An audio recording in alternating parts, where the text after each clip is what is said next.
Hello everyone. Today I would like to talk about optionals in Swift. Now, optional is a type in Swift that can have a value or no value at all.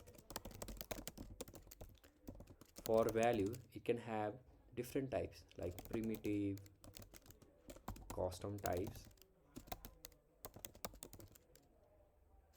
But for no value, it is represented using a keyword called nil.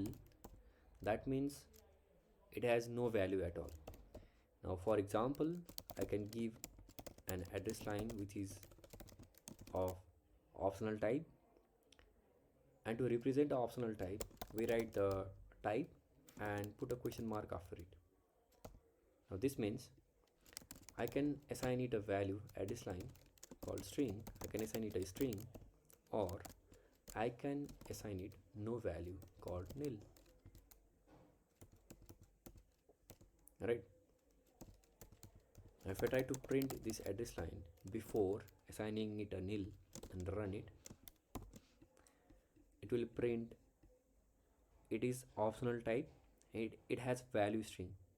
Now if I want a value that is inside this optional, I need to handle it using providing a default value, let's say unknown. And to provide a default value I need to use two question marks. Why am I doing this? I'm doing this because since this is optional type, at any given point in time there might be a case that we assign a nil value to it. If I remove this, that's why to handle the nil values, so whenever there is no value, it might create some errors in our code. So to handle that error, we always have to handle nil values. So in case this address line is nil, we provide a default value unknown for it. Now if I run it, since I have assigned it a nil value, at line number 67 it prints unknown. Right, now there is another method for us to handle optionals. We can use if let keyword. Now let me write it. If let address equals to address line, print this address.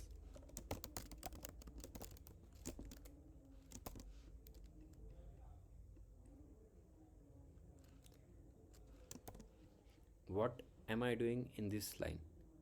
This means that address line is optional type. If it has a value, assign that value to address and execute this block. Otherwise, don't do anything. So for example, if I remove this and run this code, it will print Pokhara because it has a value here, right? Pokhara, there is a value, it is assigned to this, and the line number 72 will execute. But as soon as I provide it a nil value, then this block will not even execute.